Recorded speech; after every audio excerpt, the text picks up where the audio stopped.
Assalomu alaykum do'stlar, kanalimizga xush kelibsiz. Siz bilan Abduhalim Bro. Albatta obuna bo'ling va bizni kuzatishni davom eting.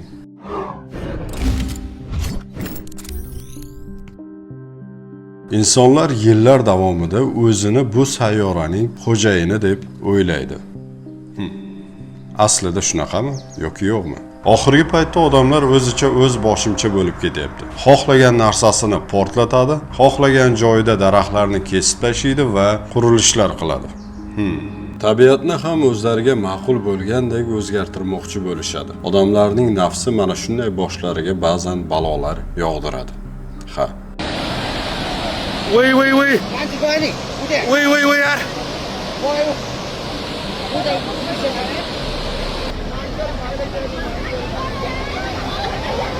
我不买不够的， Hadi baytam, hadi baytam. 这我不买不够。 Asl qudrat egasi keyin o'z kuchini ko'rsatadi. Nepalda nimalar sodir bo'lganini qarang.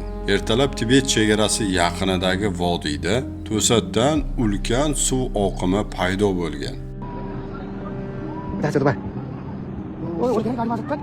喂，shit，oh shit man，喂大猪，喂，平安是吧？丁连，我是赶紧我抓下。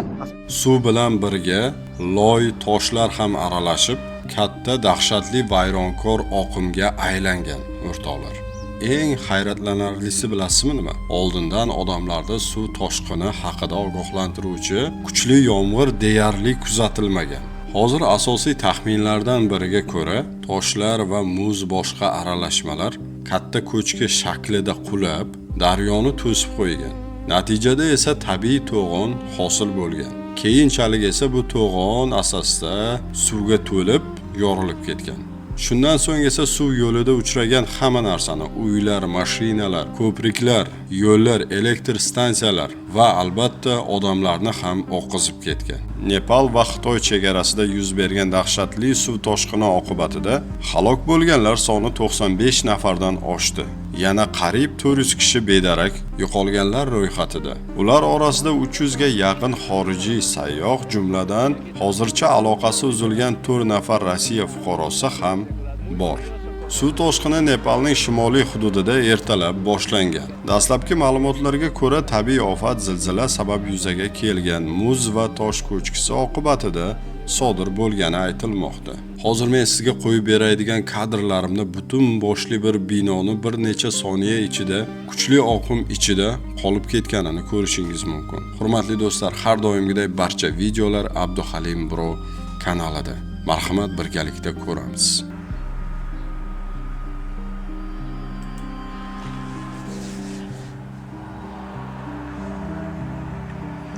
Mana hozir ekranda ko'rib turganingizdek vaziyat juda og'ir.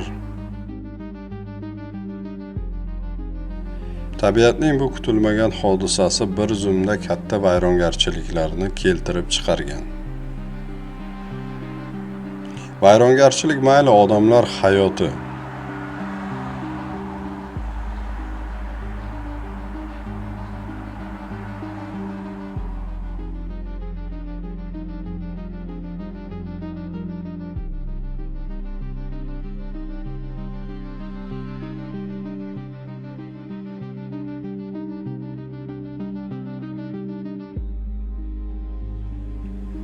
ha o'rtoqlar, bu kadrlarda ofat qanchalik kuchli bo'lganini yaqqol ko'rish mumkin. 那人怎么可能？ Dahshat. 哎呀， Faraz qiling, uxlab yotibsiz. Ustingizga shunaqa kuchli suv kelyapti. Yana uni ichida toshlar bor, muzlar bor, daraxtlar bor. Ha, odamlar sarosimada qoladi. Atrofga esa katta zararlar yetadi.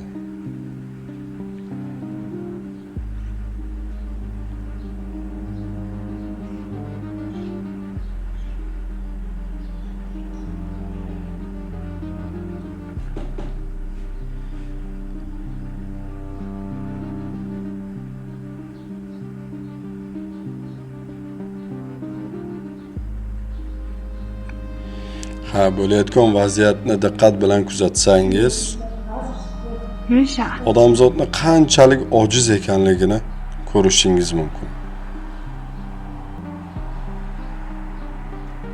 Biz ojizmiz.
Yomg'ir ham yog'maganda bunday bir yomg'ir yog'adi-ku, jala yog'adi.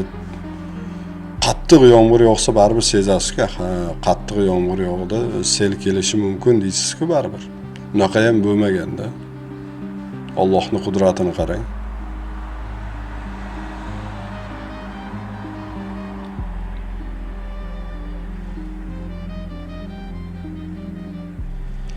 Ha, bu jarayonlar bizga yana qaysidir ma'noda ogohlantirish.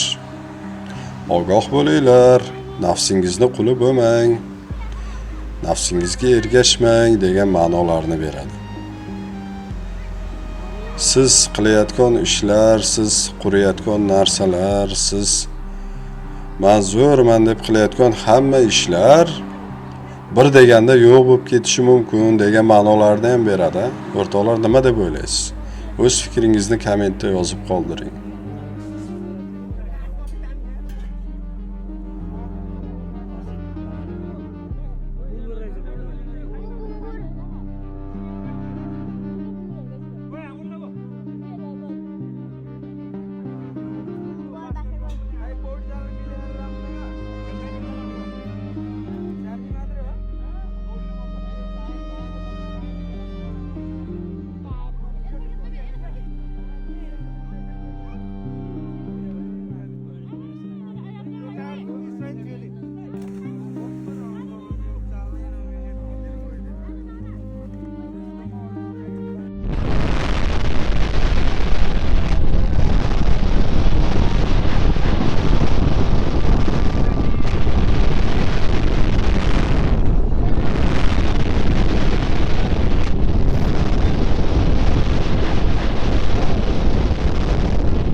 Lo.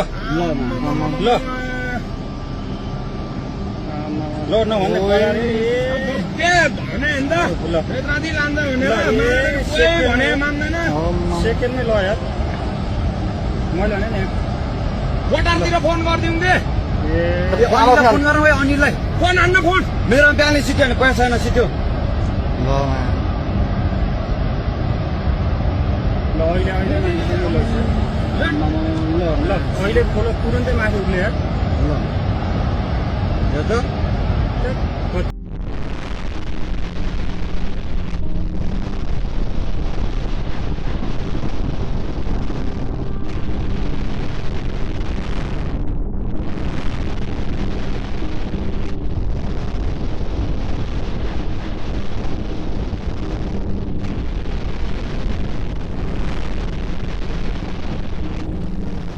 Hurmatli obunachilar, kanalimizni qo'llab-quvvatlang. Mana kartalarimiz, iloji boricha ozginadan donat qiling.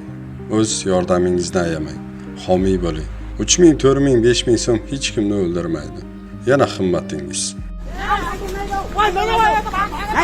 Oh my god. Oh boy. Lama. खोला हेर्नु गाइस खोला ओ माई गॉड मार्यो